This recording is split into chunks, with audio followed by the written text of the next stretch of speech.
You're listening to the Ballet Piano Podcast, lifting the lid on dance accompaniment.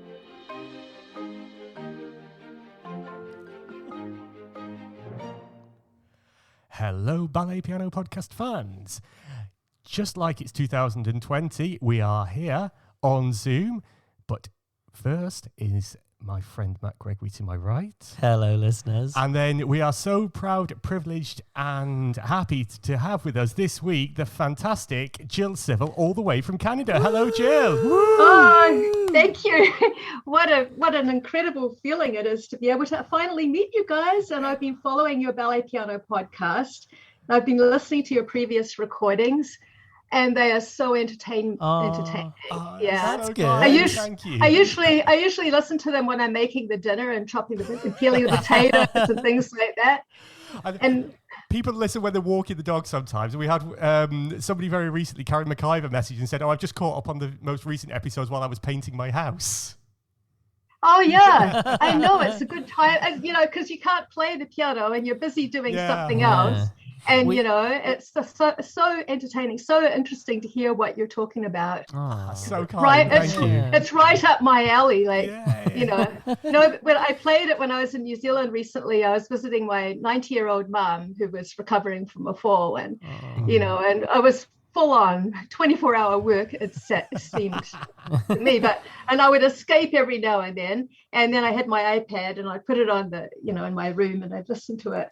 And then they would say, "What are you listening to? What is that? Why are people talking about your job? What are they talking about? How is that even interesting?" And I go, no. That sounds like what my dad says about this podcast. He thinks it's the most boring thing ever.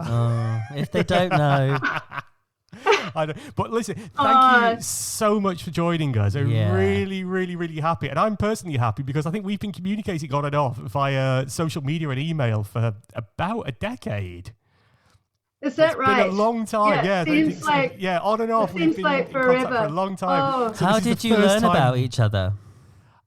Oh, I don't even know. I think I just found you on Instagram. Something like that. I think we were pre-Instagram, Jill. I think we were Facebook at one point. Yeah. Facebook. Or it was like a Facebook page from my CDs and your CDs or something, or maybe even Twitter of how we came across each other. Yeah, maybe it was Twitter. It might have been I Twitter. haven't used Twitter in a long time. I was saying to Matt today, I deleted my Twitter account a long time ago. I've forgotten. Yeah. But who knows? And then of course I enjoy it when you've got the video playing and then you're filming yourself playing in a class and all that sort of thing. And I think, and my husband says, "Oh, he's so good." And I said, "I know, he's such a fantastic pianist." And so, so we've been admirers of yours from afar. So kind. Thank you. Me and Edwin. That's so good. Well, listen, we're going to talk about your life as a ballet pianist and how music in your life. So what was your first experience of accompanying ballet class and where were you? Because you've traveled the globe, haven't you? So where were you and what was happening and how did you end up that first time in the studio? How did I end up? Well, I was in Rotorua. That's where I was born and grew up, which is in the middle of the North Island. There's not much. I don't think they would ever have ballet classes there. Right. And it didn't even occur to me. And I tried to get into the Conservatorium of Music in Auckland. And basically, they only took one pianist a year. So it was like you had to be Daniel Barenboim to get into the school. And so that was a bit disappointing. But I did get in by the skin of my teeth and was doing the BA with music. Yeah. And then they wouldn't let me perform. And so I was so frustrated. Why couldn't I even use the studios to sort of compose? I wanted to compose. Oh, no, you can't do composition because, you're a BA student. Right. Oh, wow. So I was in such a huff about it. I thought, no, this is not what I had planned for my music career at university. Yeah. So anyway, I had answered an ad for a band that came up and went down and joined this band and started composing there. And then before you knew it, we came second in the Battle of the Bands for all of New Zealand. And we were out touring. And I thought, well, this is really great. Proper but I was still at university. After I keep on going to university, my mum and dad would say, "Well, can you keep doing university, dear?" And I'm not really interested. We'll give you another $200, to help. it was actually, university was free in New Zealand. This is like when I went there, it was 1977. Right. And it took me forever to do the degree because I kept on touring with bands. And finally, in around 1982, I thought I really need some spare money. And I was looking at the ads, and there was an ad for Lim's Dance Company, which was the top modern dance company in New Zealand at the time. I thought, oh, okay. So I trudge along. I have no clue what I'm going to do. And so now it's full on, it's like modern. And then the teacher goes, okay, we have a new pianist today. It's Gill. Gill, we're going to have 13 counts, and then we're going to have 5, and then we're going to have a 4. And I want another 11 counts here. And I'm sitting there going, what is going on right now? Like, you've got to be. I mean, there's the deep end, and then there's the deep end. You were. The deep end, for That's sure. You jumped off the highest diving board, didn't you? Straight in there. Blooming heck. Actually, you know what? I have a feeling that, that accompanist you interviewed a few times back, and he was from New Zealand, and he was the John Sweeney. Him. Yeah. I think, I never met him, but I think that he had just left. Okay. So he left in 82. That's why 83 or so, 82, 83. I can't quite remember. And so I presume, so I was, filling his shoes because I was like, this is ridiculous. And so I would go home and think, okay, I'm not going to get caught out by that again. So I'm going to figure out what I can do for a phrase of 13 counts. And so that if I get, it's going to be like this. And then, and then slowly, gradually, I was able to string together all these things. And in the meantime, my band career was happening, and it was really it was a new wave. It was I really wanted to get into alternative music and all this sort of stuff. So I was performing on the street, and I had been trained by a clown because there was a job up for musicians and other performers that was paid by the Auckland City Council over a summer. We all got paid to go and perform all over the place, in the streets, in psychiatric hospitals, for the Inland Revenue workers. So all these everywhere, literally everywhere and everybody. Everywhere. And so what the council had done is they picked 10 musicians, and basically that was the top 3 bands. And they were all guys. There were 9 guys, and there was me. Right. And we were paid to figure out music. And so we went into this building, which it turned out was the same building as the Lim's Dance Company. They had a studio, and then there was this other studio. And so musicians usually don't start work at 10 in the morning. Yeah. So anyway, all these guys are sitting around and go, well, who's got a smoke, and they better roll one up. And I just thought, and so anyway, at the same time as being in that, David Bowie was in town because he had just filmed Merry Christmas, Mr. Lawrence, and Ryuichi Sakamoto. He was in town too, of course, and had heard about this band. And so he showed up and had a jam session with us. And of course, Ryuichi, I mean, oh my God. And he's such a lovely guy, he's incredible. And so here's me with my, I had a Yamaha organ and an old Roland SH-1000 synthesizer or something. That's all I had. And he was overwhelmed with these heterosexual guys, right? In New Zealand, and he hung out with me the entire day. And of course, they were all wanting to smoke dope, and I wasn't really interested in that. And he says, I don't know what you're doing in this situation. I said, you know what? I don't know what I'm doing in it either. So anyway, that was so great to meet him. I went downtown afterwards, and I saw this super cool guy looking in a incredible shop full of high fashion. And from behind, I thought, oh, that's David Bowie. Wow. And of course, because he was in town, he'd just been shooting in Fiji. So you'd think I would be brave enough to say, hey, I was just jamming with Ryuichi all afternoon. He wrote the music for Christmas. Yes. Anyway, I wasn't brave enough. But I did think, this is a bit crazy. So I went to work the next day and said, well, I don't want to sit in this room. I cannot compose in this room with 9 guys, and just smoking dope. So I'm going to go. I had access to the Limbs dance studio, and I thought, I'm just going to go and set my gear up here, and I'm going to compose in this room. So I sat in there this first day. I wrote this piece of music called ISOL, which is actually on Spotify. It's under my band's name called Marie and the Atom. And that piece of music became the theme song for a series, a television series about books. It was called The Good Word. It wasn't religious or anything. It was reading. They used the 30 seconds from one and, as an intro, and the 30 seconds as an outro. Made $10,000 a year for 7 years from that one song.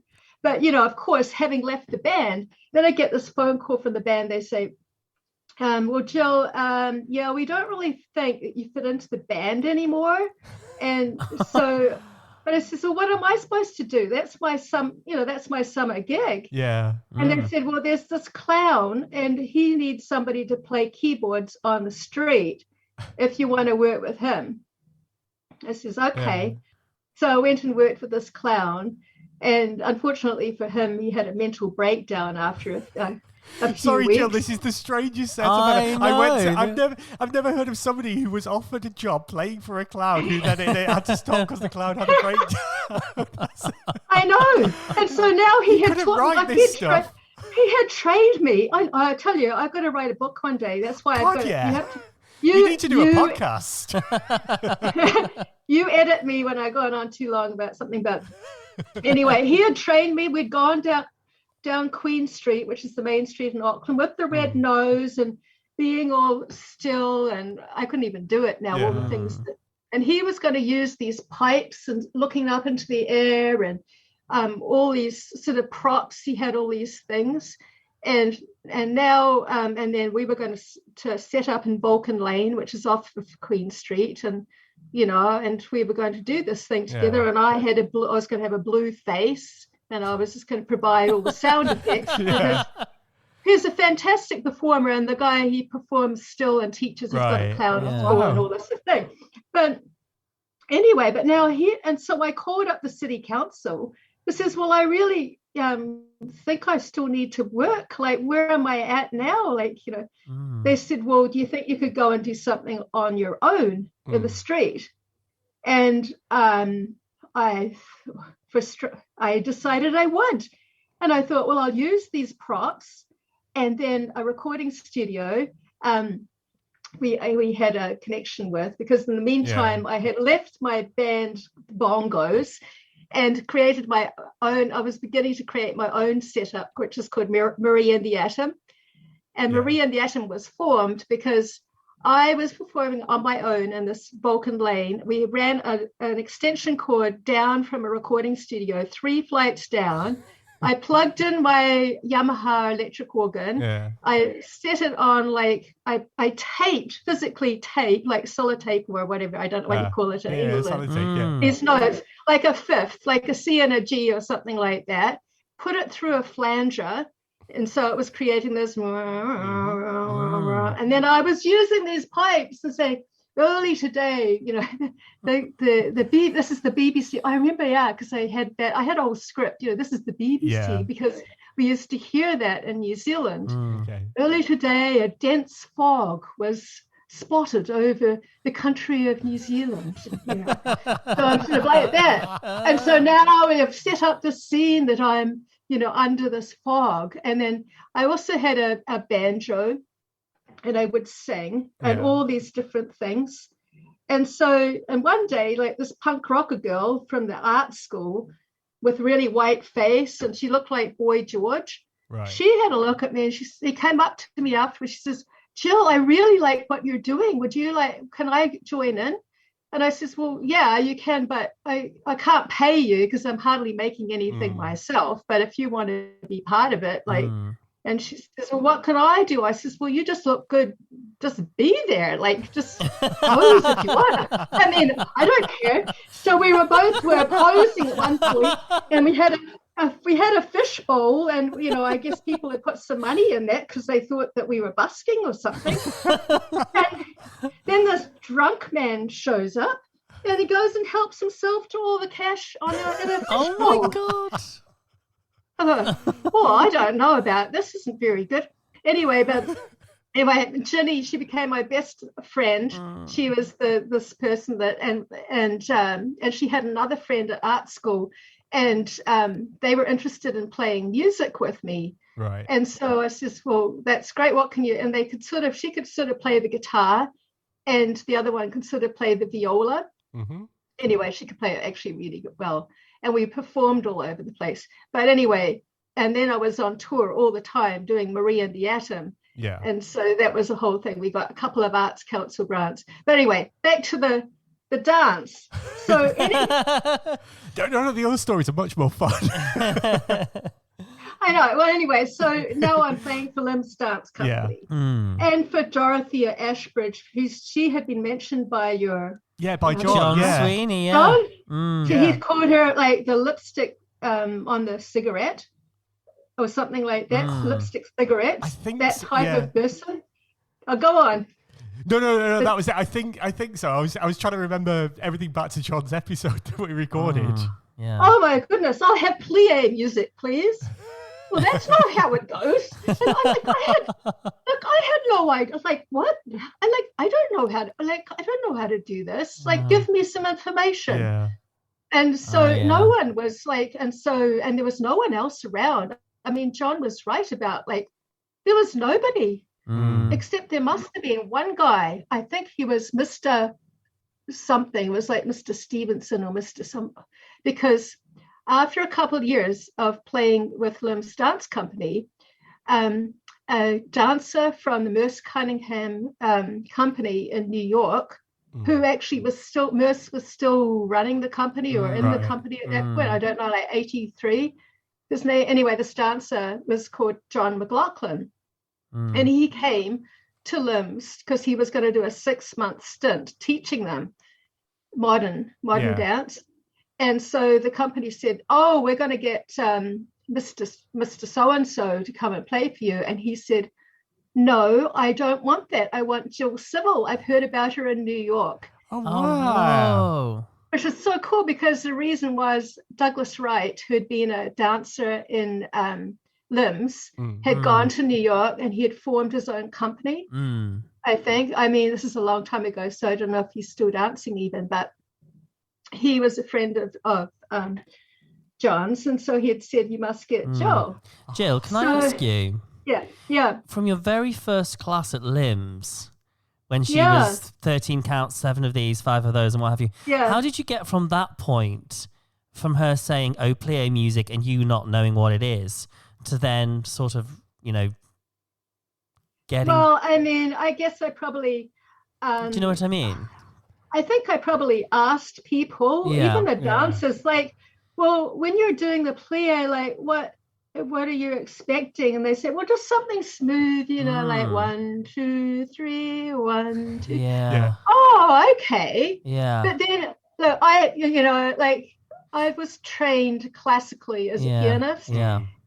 But it was the language of ballet that you didn't know. Yeah. It's learning the language of ballet. I didn't know the language. And then the classical music, I thought, I don't think I want to play, and even I don't want to play Chopin. I don't want to play Mozart and Beethoven because I can't do it as well as probably other people can. Yeah. So can I just write something that I can remember that has the right feel and comes from me?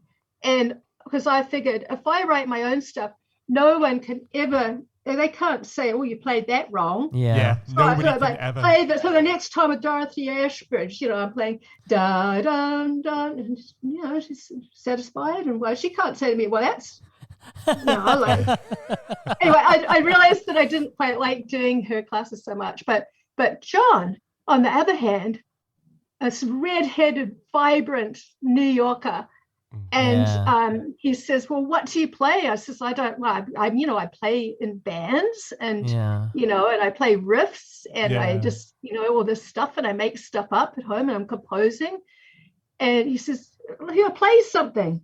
Oh, that's so good. Okay, that riff there, can you just repeat that about 4 times? And then I'm going to get the dancers to do this. You see, you get that a lot in the contemporary world, don't you? The contemporary or the modern world, however you refer to it. That is almost more open than in a ballet structure, isn't it? You go, we can work with this riff, be it 4, 5, 6, 7, 8 counts or whatever. And then, like the modern kids do now. I sound like a granddad. The modern kids, they might loop it and things like that, and then and build up and things like that. You find that I think it's the contemporary world for me feels a little bit more open for things like that. Yeah, and so I was gravitating towards that a bit more. And like soon after he arrived, like he says, "Okay, I'm going to do a performance." And I says, "Well, I what sort of performance?" And he says, "It doesn't matter. You don't have to know what you're going to do. We're just going to show up on the stage and do it." And he says, "This is how it's going to work. I have a beautiful Japanese opera singer, and she's going to sing Cherry Blossom in Japanese. It's a beautiful song that Shakiko probably knows." Probably, If she wasn't taking care of the child, she would be in agreement now, definitely. Yeah. And then he says that and then the dancer's going to dance something to that. And then you're going to walk in, and I look like a punk rocker by this point, like my hair was all spiky. It's 1980s. And you're just going to play something on the piano. And what am I going to play? Oh, I don't know. You just decide you're going to play something, and the dancer's going to dance to that. Well, so, of course, the audience, they were so enveloped with this beautiful Japanese singing. And then I walked in looking like a punk rocker, and they laughed. And you know what? I was on stage, and I thought, and I couldn't, it's terrible when you're on stage and that you laugh too. I could see the fun. I thought it was the most ridiculous thing. Anyway, a job came up in Australia, at Australian Ballet School. Right. Which I applied for. And they said, if you come over, then we've probably got something for you. And so I sorted out my loft, because I was living downtown Auckland, and there's a loft that had running water, but there's no shower or anything like that. It was like squatting, really. And by the time I got to Australia, it's like 5 weeks later. Anyway, so now we've left New Zealand. Yeah. And John had, meantime, we'd worked together 6 months. It was absolutely incredible. I just loved playing for him, and he'd gone to Melbourne as well, which is where the Australian Ballet School is. And he was at the Victorian College of the Arts. So so I get there. And then, being a rock musician and alternative, I realized there's all these New Zealanders in Melbourne in a place called St Kilda, and they're the black clothes people. Right. We only wore, and I became one of them. I only wore black clothes, and it seemed to me the best thing to do was to go get a mohawk straight away. This is before you start the job at Aussie Ballet School. Before I even showed up for the still audition. And then they contacted me. I says, "Well, I'm here in Australia. Well, can you come tomorrow?" And I thought, well, this isn't very convenient. I just got a mohawk. Right? Oh, Lordy. Oh, my God. So you auditioned for Aussie Ballet School? So I did. How was it? Well, it's like it took a while to get there, because I was trying to catch a tram from St Kilda to get, because all the way they were quite some ways away. And the trams go right in the middle of and they wouldn't stop. I didn't know how to catch a tram in Australia. We didn't have trams in New Zealand. So sort of waving at it, and they weren't going to they weren't going to stop. And I saw 5 trams go past, and other people got how come they wouldn't go, they wouldn't pick me up. So I finally got on the tram, and I had 100 pennies, because the tram costed $1. Yeah. And I I tipped 100 pennies into this conductor's. I bet he loved you. He says, you New Zealanders, like, we hate you in Australia. We wish that you wouldn't come here. We just don't want you to be here. And I was so upset. I had to get off. This is the day of my audition. Yeah. I had to get off the tram because I just was crying. I thought, like, I don't leave. So I called up the Australian Ballet School and says, look, and explained the whole story. Yeah. I didn't say I had a mohawk. I just said they wouldn't pick me up. They were so nice. And they said, well, why don't you come tomorrow, dear? Okay. So the next day, and I put a beret on now. Right. Okay. I left the tram, it picked me up, and I got to the school. And, and a lady called Galen Stock. Oh, yes. Who became director of the Royal Ballet School. Yeah. Yes. She was the most lovely person. And she was teaching a class of teenagers, like 13, 14-year-olds. And I got to play for her. And she was so, at one point I got so hot I took the beret off, and the little kids. Wow. Anyway, and she said, well, I'd love to offer you a job, but we had just, because we told you 5 weeks ago, but the job was, we wanted you to get here sooner. We had to give it to somebody, but you should go and play at the Victorian College of the Arts instead, which ended up being way, way better for me. But the funny thing, this is an accompanist moment, because now, like, this punk rocker, like, shows up, and I go into the staff room of the Australian Ballet School, and there's old biddies there and old gentlemen. And they look at me like, which planet am I from? Yeah. What? And I said, oh, hi, I'm Gill, and I'm from New Zealand. And this nice to meet you. Nice to meet you, because I was so polite, I was trained properly to be polite and everything. I was like, and then I said, now, this ballet accompaniment, like, where do you find the music for that? Like, how do you even know how to, like, what music to play? Yeah. And they looked at me in horror, like what an idiot, because I should know the ballets. I should have bothered to find out, to learn Swan Lake or like any of that music, which I hadn't. Yeah. But one of the older accompanists, she says, look, dear, you can have all this music. And it was a closet, and it was filled with music this high. And she says, take it. Well, I only had a backpack, and I was going to take the bus. So I grabbed as much I still have about that much. Yeah. Go away and focus. Well, listen, we're going to wrap up the first half of this podcast now, and then we're going to continue with Gill's journey into ballet accompaniment just after this very quick advert. You can follow the podcast team by visiting the social media channels. Search for Ballet Piano Podcast on Instagram, Facebook, and Twitter for up-to-date information and content about the podcast.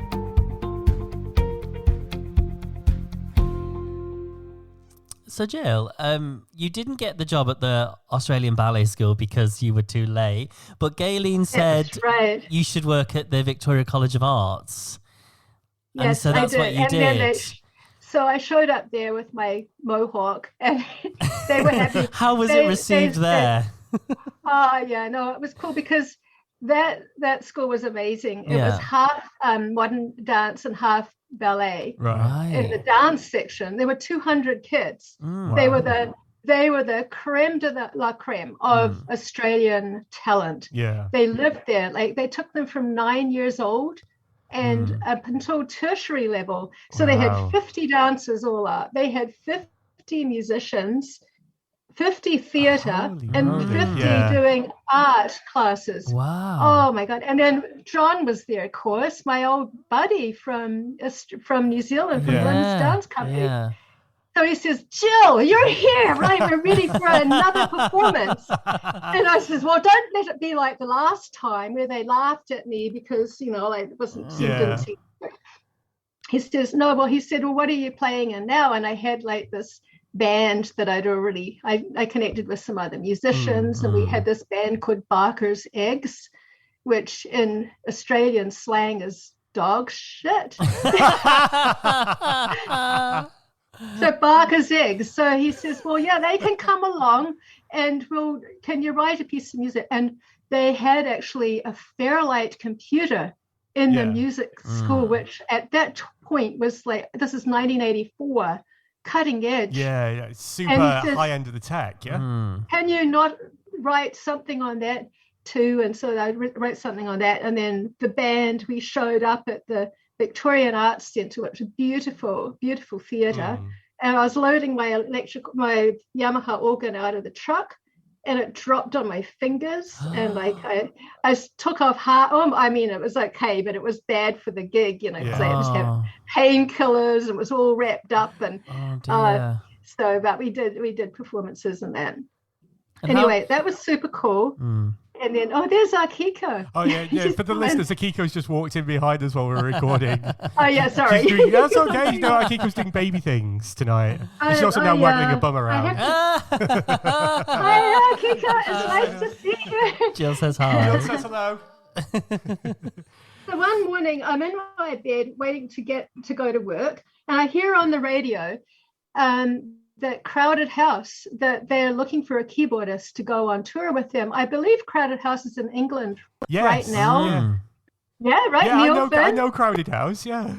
Are they in England right now? I think so. I think I've seen them on like one of the festival lineups or something. Probably. I think so. Yeah, he's with his sons Liam and I can't quite remember his son. The other son who plays drums. Yeah. Anyway. It was an ad on the radio. They're looking for a keyboardist to go on tour throughout Australia. So I give the radio station a call, and that night I get a call from Neil Finn. Hi, Jill. Well, like a fellow Kiwi. Would you like to come and have a jam with us? And I go, wow. Oh, yeah. Wow, okay. And so go have a jam, and then that's super cool. And then they dropped me off, and then they asked me the next day, can you come for another jam? And I did. And then they said, well, we're going on tour in 3 weeks. Can you learn the album and we'll take you all around Australia? I says, well, yeah, but I've got a job and all that. Well, that wasn't, So anyway, I left my job to do this thing. I was the 13th keyboardist and the only girl, I would say woman now in this decade, but in those days, the girls, so they took me on tour, and we played, it was mostly it was between Sydney and we played at Canberra and Melbourne and Adelaide. And so I played all this rock music and felt like I was a rock star for proper rocker for 3 weeks. But then, it was going to end shortly because it was only for the tour. Yeah. Unfortunately, I got my job back at the end of it. So that was good. Yeah. But then I thought I really need to travel the world because that's what I really wanted to do. Yeah. So once I'd saved up $3,000, I thought that was sufficient. So I had no clue where I was going to go, but I had a couple of friends in San Francisco that were staying and they had plenty of room in their place because this was like it's 1988, and there were so many gay people who'd lived in San Francisco that had sadly died because of the AIDS. And there were lots of really, really beautiful apartments because they'd done them all up super nice, but now they were empty, and it was possible to get good accommodation there. So I could go but I ended up in Canada, you see, because I simply, they were a couple and they were like making out all the time, and I sort of thought, well, this is great, but I mean, I think maybe, so I went to the Amtrak station and I says, because my whole modus operandi of living is, particularly at that point, not so much anymore, but you do things that you least know what the outcome is going to be. So for me, I thought, it's random. I'll go to the Amtrak and you tell me where I'm going to go for 2 weeks as a round trip. Yeah. I says, shall I go to Mexico? Shall I go into inland in the United States, or shall I go up to Seattle or maybe a little bit north of that? Turned out the guy selling me the ticket was a trumpet player in the San Francisco Symphony Orchestra. And he says, you should not go to Mexico on your own or even inland of the States. You go up to Vancouver. Right. Great. Okay. And I had very little money left by this point. I really didn't have much. Get up there. I get the train. I met somebody on the train, this woman that she let me stay on her floor for the night. And then she says, I'll put you on the boat to go over to Victoria.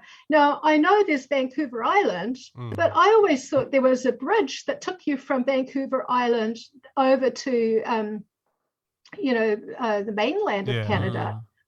I didn't realize, so I'm in Victoria and I think, well, this is all nice. I went on the tour with the double-decker bus, and I thought, I'm in Canada and I only have like $70 at this point. Maybe, and I had a round trip, so I've got to get to Vancouver. Yeah. So hopped on they said, go and hop, the hotel said, go and hop on the bus that's going to Vancouver now. Little did I know the bus was going to drive onto the ferry, and then anyway, I didn't know where to. I was trying to find a place to stay and all this stuff, and ended up at the YMCA because I couldn't find the YWCA. Yeah. And it was cloudy. Vancouver is a stunning place with beautiful mountains and the ocean and all of this. So I couldn't see any of it because it was cloudy. And I thought, with my budget, I'm going to. I should really go back to San Francisco. I can't afford to really be here, but it's okay. I'll spend one day. That was another my system of operating. If I was to go anywhere new, a new country or something, I would do one day. And if I didn't I always gave myself the opportunity that I can just go back. Yeah, just go and escape. You don't ever make it too hard for yourself. So anyway. So I thought one day I'm going to go for a walk around Vancouver in the grey skies and all of this. So I took off from the YMCA and walked the streets, and then I walked down and I found myself in the downtown east side, which, if you haven't heard already, but it is actually the worst, the poorest and the hugest drug problems and the homeless problem in all of North America, even today. I mean, today there's like 5,000 people living down there on the streets. Wow. It's actually really dangerous. Wow. Yeah. And at that point, it was just like seedy. Yeah. So I thought, I got to the block where I thought, I think maybe I'll turn around. I don't think I feel so this safe is not anymore. Not the place for me. And I thought, I'll hop on the train tomorrow, go back to San Francisco, and it's over. And for some strange reason, right in front of me, I noticed all these dancers coming out of I could tell they're professional dancers, just emanating like a big long worm. I've all this trail of professionals coming out of this tall 3-story building. And I thought, and then I thought, but I thought, should I go up there and introduce myself? And I thought, I'm just sweaty and I'm a mess. And I don't look great. It's so strange because I tried to walk beyond it. And I guess it was my mind telling me, Jill, you have to get back, go up those stairs, and you have to at least introduce yourself. It's at least somebody to talk to. And if that nothing comes of it, fine. So I go up the 3 flights of stairs, and it turns out to be Ballet BC, which is the ballet company of BC. Oh. And I'm playing for them the next couple of days. I play for them tomorrow and the next day, as it turns out. But they had just finished their class, and their teacher was Grant Strati, who was the director. He was the Dean of the Arts for Simon Fraser University, and an older man. He was like in his late 70s. And he says, Jill, I'm very pleased to meet you. We need an accompanist here. I need one for the university. I need one for Ballet BC. Karen Jameson Dance Company needs one. They're the modern dance company. Judith Marcus, would you come for an audition in 2 weeks? And first of all, I thought, I don't think I even have, I guess I had a Visa card I was planning to put some costs on. But So I said, yeah, of course, and he says, you got to come to this show tomorrow night. It's people on stilts and you might enjoy it. They're going to Australia and all of this. And so, sure. So the next day I show up at this stilt performance of these performers who were going to the expo in Brisbane. Yeah. And it turned out that my husband, who is still my husband, I hadn't met him yet, but he shows up late because he's always late. So he's gone out now, so I can say anything about him. You sound like my wife. Chris is always late. Anyway, he shows up at the end, and so a whole bunch of people, we show up, we go to the Biltmore Hotel for a drink, and there's like, I'm sitting in this round table, and it's like all, choreographers, dancers, composers, and this guy walks in called Edwin Delinsky. I said, well, who's he? Well, he's a composer. Anyway, we met up at the end of that, and we got on like a house on fire, and I told him my story of, like I'd been offered this chance to audition. I hadn't even played the piano in 6 weeks, which was freaking me out a little bit. That's quite a long time. He says, well, I have a studio and I have a grand piano. Why did you come and practice at my place? Anyway, so then, of course, that was a love affair, a romance. And, and I went and auditioned 2 weeks later, and I got offered work all over Vancouver. But I was a tourist. Fantastic. I went back to San Francisco for a little bit, and then I thought, no, I'll come back to Canada. And so then I got you get paid under the table, or you get, whatever, right? So, and that was that. But yeah. So your husband, I mean, obviously this is a relationship and a personal and professional relationship that's gone on for a long time. But your husband, am I right in saying, does your husband engineer your CDs as well? Oh, he sure does. He should, because I mean, we haven't mentioned it yet, but you are prolific with music for dance. Both composed by you, and you've got ballet pop music as well. But your original CDs were Dancing Keys by Gill Civil. That's right. Yeah. Which I'm going to guess, if I try and do a host read advert now, which is still available on Amazon, Spotify, and all other good music providers. Which are fantastic, by the way. Absolutely inspirational. Oh, thank you so much. Well, I mean, when I did start working then in Canada, and I was at SFU to begin with, they had me play for ballet classes and modern dance classes. And it was great. And then with the ballet, I'd figured more about how to do it. And so I basically used my improvisations and just sort of morphed them into, it's going to be sets of 16 counts here. Like it's always going to be in the balletic form and it's going to work. And I kept on adding all these compositions. And life went on. I played all these different modern classes and ballet classes, and then we had a son in 1992, and then a daughter came in 95, and then we bought a house in 89 or something like that. 89. You ticked all the grown up boxes. Yeah. 92, 95, 98. Yeah, we don't own a house anymore, by the way. Anyway, but we're renting a lovely place here that's just overlooking the ocean, the harbour, Vancouver, Burrard Inlet. And and we're able to have our recording studio in our garage, and you can't see the view studio from here. Is fancy. I will take a screenshot of this, Jill, and if you don't mind, we'll put it on social media, because your studio, it looks lovely. And the studio is where you do your recording. This one is, we've been here for about 7 years. But Edwin, my husband, had been the director of audio at Electronic Arts. Right. And until a whole bunch of guys, women included, they all got fired in 2003 because they were all my husband was in charge of all the composers, and Electronic Arts said, we're not using composers anymore. and the studios, they're just going to be dismantled. And it was heartbreaking. And they said, well, we can offer you a job still, and your job could be taking the swear words out of rap music, because they were just going to use licensed music. Okay. So he took the severance. Yeah.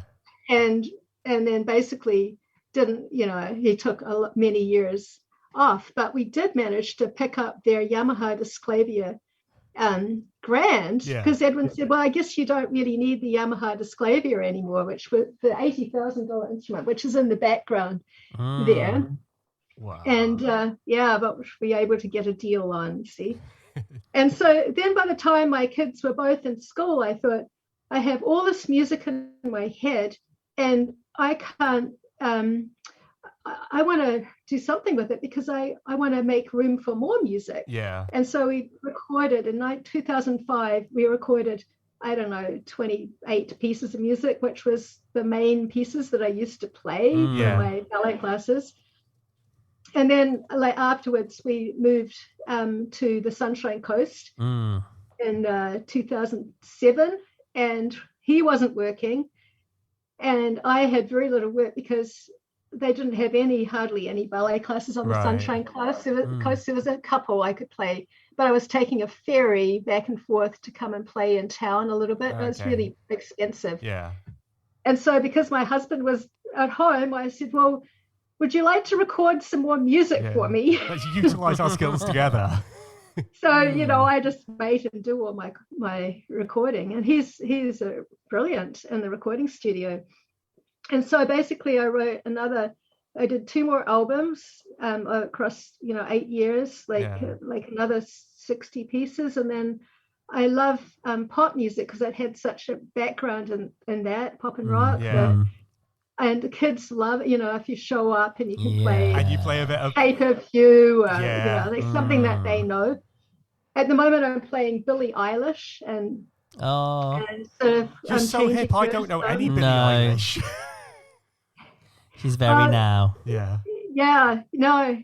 No. So I'm working on a bit of that stuff, and of course, Ed Sheeran, and there's all these little ditties. Yeah. And so then we made two albums of ballet pop music, the first one and then the second one.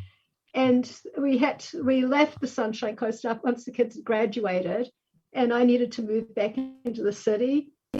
So here we are, and I've been doing, more composing, but I've been playing so much for dance classes. I hardly get a chance to do what I really want to do.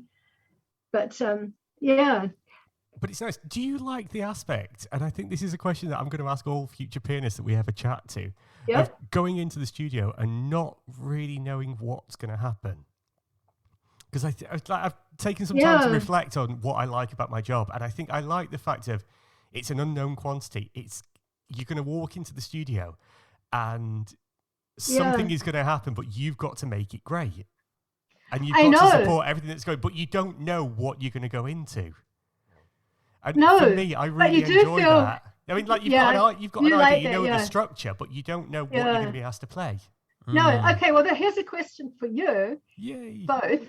Because I asked the same question of a couple of accompanists from the National Ballet School of Canada. Yeah. When they were here a couple of years ago, we hung out. So my question to you is, when you go into the ballet class, what are you thinking? Like, do you have a special thought in your head? I'll give you an idea. I'll tell you what they said, because I asked Craig Wingrove. You may know his... I know Craig's name.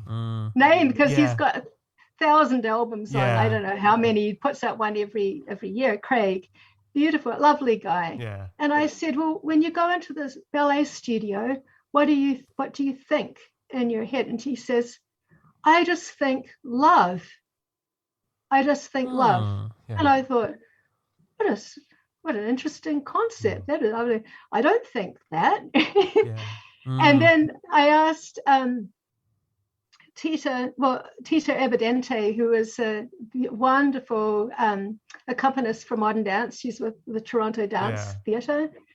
And I said, well, Tita, what do you think when you go in? She says, oh, I just think I'm going to show off to everybody. And yeah, exactly. And I thought, wow, that's like, very different. I don't think that, because I don't feel like a show off. Like it's a lot. I'm really anti show off. Like I just don't. And then I told them what I think when I started ballet class, that for me, it's a complete adventure. I have a complete movie going on in my head. Yeah.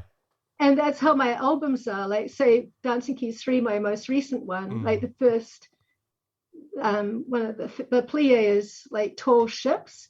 And I just imagined like this Victorian scene, and here's the ship in the harbor, and then it goes off, and and then if there's a march coming up, then I hear if the tendu is a march, I hear here comes the soldiers, and then what else? Yeah, it's a story through the exercises. Yeah, because that's how I do it. That's a really lovely way. I like that idea. I haven't thought of approaching it. Yeah. Yeah, what do you must think of something, or do you think, oh, well, I don't relate it to situations like you do. We talk about flavor and color and character of an exercise and what we can bring to it with the music. But it sounds like you have situation that you think about, which informs the music. Yeah. I try to, I wouldn't say I do this in every class, but if I'm not tired and I'm and I'm being on it, I try to make every dancer smile with something. Yeah. I bet you do it's too, it's like a little class goal. Yeah. So it's like, okay, right, here we go. We're gonna have a good class, and I'll look around. There might be 10 or there might be 22. Who knows? But I want to see every dancer smile with some aspect of a music, or whilst dancing, you see them go from focus to smile because they hear something. That's what, for me, makes it really buzzy and enjoyable. That's interesting. Yeah. So that must be a special talent that you have too. Well, I don't know if I achieve it often. When try. When I started working at English National Ballet 8 years ago, on my first day, my superior said, "Just make the dancers happy." And so I always have that with me, because they're professionals and they're warming up and all the rest of it. Yeah. So just make them happy with the music. Play, what they want to hear. Yeah. I think. Yeah. Yeah. Well, I'm playing for Ballet BC tomorrow, and the last time I played for them, I played some hits like Adele, Easy on Me. I turned that into a 3/4. And they go, oh my God, it's so good. And then like Blinding Lights, I turned that into a little 3/4. Yeah. I'm playing like for the Grand Allegro, like Happier Than Ever, like Billie Eilish. Yeah. And then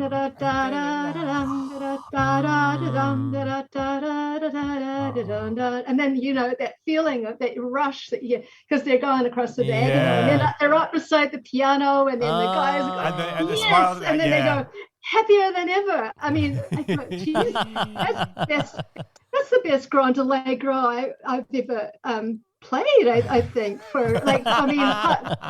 apart from my own, but just in terms of just what a great way to end a class. So you're happier than ever. Yeah.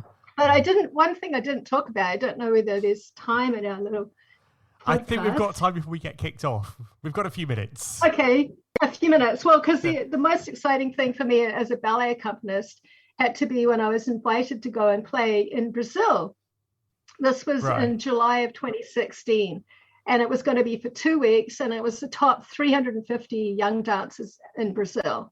And so the ticket was all paid for. Yeah. It took me about 24 hours to get there, flying down to Houston and all the rest of it, and down to Rio de Janeiro. It was when the Olympic Games were on, so it was very exciting to arrive at Rio. So, and then Brasilia. I don't know if you heard about Brasilia as a place. No, actually. Know anything? Well, that's where it's the capital of Brazil. It's right in the geographical heart. They created a city from nothing in the 50s.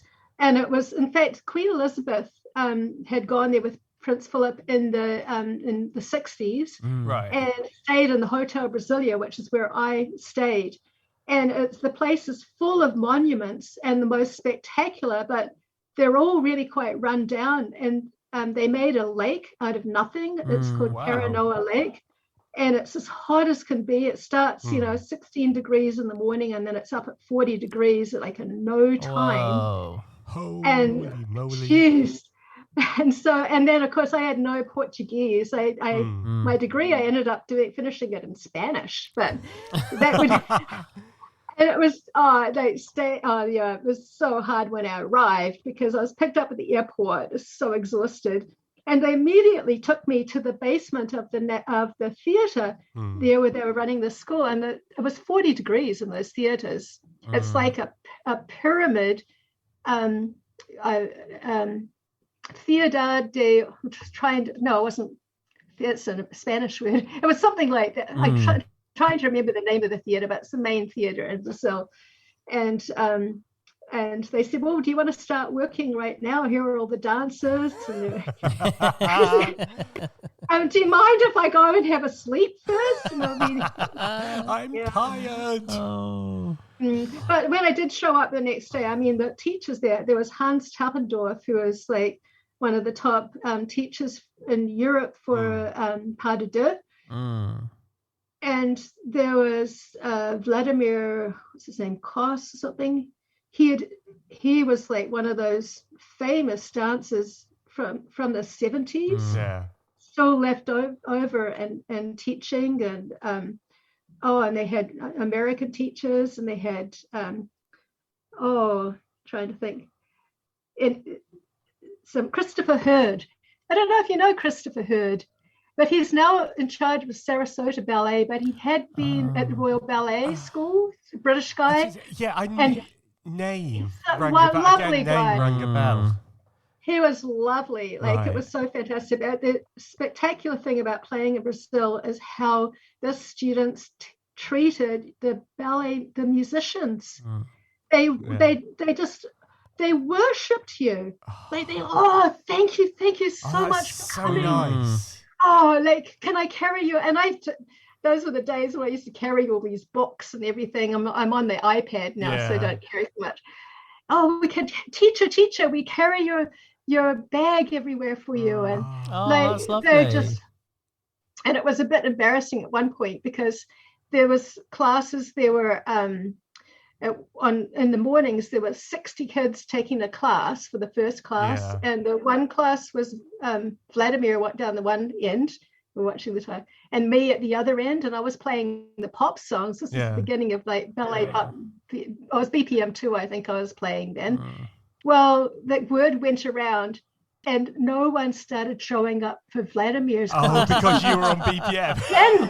Because it was like, and then I had 40 kids, 50 kids in my class, and he had 10. And so I think he really resented that. But anyway, that was the most amazing thing. But I still haven't gotten to Europe. I really wanted to get to Europe at some point. There's an invitation waiting for you. Well, I'd love to. It would be wonderful to get there and to meet you guys. Definitely. And see what you're up to. Well, hopefully we can sort something out at some point. But before Zoom cuts us off, we've got some really, really quick fire questions. Quick fires. First thought answers. Yeah, we've asked this to everyone that we've spoken to. Number one, quick. What is your absolute career highlight? I would say writing a symphony. After I was in Australia, I came back to Canada. I went back and forth, and then the orchestra asked me to write a symphony incorporating all of Victorian College of the Arts. I wrote all the orchestra parts, the artists, they had things to do. It was called Yondi. I wanted to restage it here, but because it was based on Indigenous stories from the past, it was like it just couldn't happen anymore. It was so sad. But that was and I wrote all the staging for the dance, but of course we had a choreographer that was going to do it. But because I came back to Canada to get married, I never went back they needed me to go back, and it never happened. So that was a career highlight. Brilliant. Number 2, what advice do you have for your 18-year-old self? actually, I have done some really stupid things, but but I mean, and everything that I did ended up with me doing what I'm doing now. Yeah. I have a great life, and so I have lovely children and a devoted husband and this sort of thing. That. So it's all good. So Okay. Number 3, if you weren't a dance accompanist and composer, what would you have been? Oh gosh. I thought the Zoom connection had got there for a second. I panicked. No, I mean, like I thought I was going to be a rock musician and and that sort of thing. There was always going to be something musical. I mean, early, I know what I was going to be because I used to tell my mother this. Go on. What I really wanted to be when I was a teenager was a flight attendant. Oh. Right? Because I wanted to travel. All I wanted to do was leave New Zealand and get as far away. And you know what she said to me? She said, well, dear, you have to be good looking to be a flight attendant. and you're not good looking enough. And I thought, well, I mean, I wasn't bad. I wasn't terrible looking. I'm sure I was quite good looking when I was. I'm quite a lot older now, so I don't expect to be good looking, but I mean, gosh, and then I realized now that my mom's 90, and I think I asked her about this, and she said, well, I just didn't want you to go away and leave me here in New Zealand, so I had to come up with something. Fab. Which was sort of cute. Number 4, our next question. What did you have for breakfast this morning? I was listening to an earlier podcast of yours, and I thought that question was coming up. And I thought I better have something. So I had gluten-free toast, and I had strawberries and cantaloupe cut up, and I had egg bites. Yeah. That were pizza egg bites, but I cooked them up in the microwave, and that's what I had with it. So Jill, you're trying to be bougie. I had bacon sandwich this What morning. did you have? Yeah. I had bacon sandwich. Yeah. Oh, well, that sounds good. It's very not the healthiest ever. No, but I mean, it's really, I wouldn't have thought of having bacon in a sandwich. What's that other sandwich they have in England? Like, where do you put chips in a sandwich? Or a chip butty. Or you call it, if you're from the north of England, where we're both from, you call it a chip butty. Yeah. Slice of very thick white bread. Yeah. Some very fat, like fat chips. And then make sure you put real butter on the bread. And then put another slice of bread on top. And that's called a chip butty. Yeah. That sounds delicious. I think when I come there, I will have to try that. Not for the calorie conscious. And so are you guys right in the heart of London? Is that where you are right now? Or we're pretty much just on the east. So we're just east of the city. So I live a bit closer in than you. Yeah, you've got more money than me. So you live closer in. Not really. Yeah. Well, we were watching a lot of London on TV because of the Jubilee and everything. It was so delightful to see everything going on. Beautiful to watch. And the rock concerts. Yeah. And that Prince Louis was a real sensation, he was wasn't the star of the show. He stole it, didn't he? Oh, absolutely. What a cool kid. We've got one last question, Jill. Oh gosh. Yes. Yep. If you won the lottery tomorrow, what's the first thing you're doing? I'll come to England. Yes, brilliant. And meet you guys. Oh, you can do our jobs for us. Well, I could play one class. Oh, you'd have just to show off or something. But you would have to. I would love to hear you guys play. I mean, in person, that would be so nice. Wow. And Akiko too. Yes. Please say hi to Akiko. I can see she's tied up. She's busy. She's running around the house at the moment. But listen, Jill, it's been the most amazing chat. Thank you so much for giving up some of your time to come and join us. Yeah. And of course, we're going to put pleasure. The links are going to be in the podcast notes for Dancing Keys and your personal website and the BPM CDs. Put it all on there. Whoever's listening, if you want to listen to Jill's music and contact her on a YouTube channel and things like that, it's all available. She's also on Instagram. On Instagram. And you're everywhere, aren't you? You're all over the social. Yeah, pretty much. Facebook, Piano Music for Ballet is the Facebook thing. It's got about 100,000 followers. I don't know how that happened. We've got that's another story for another time. Another time, that'd be a different story.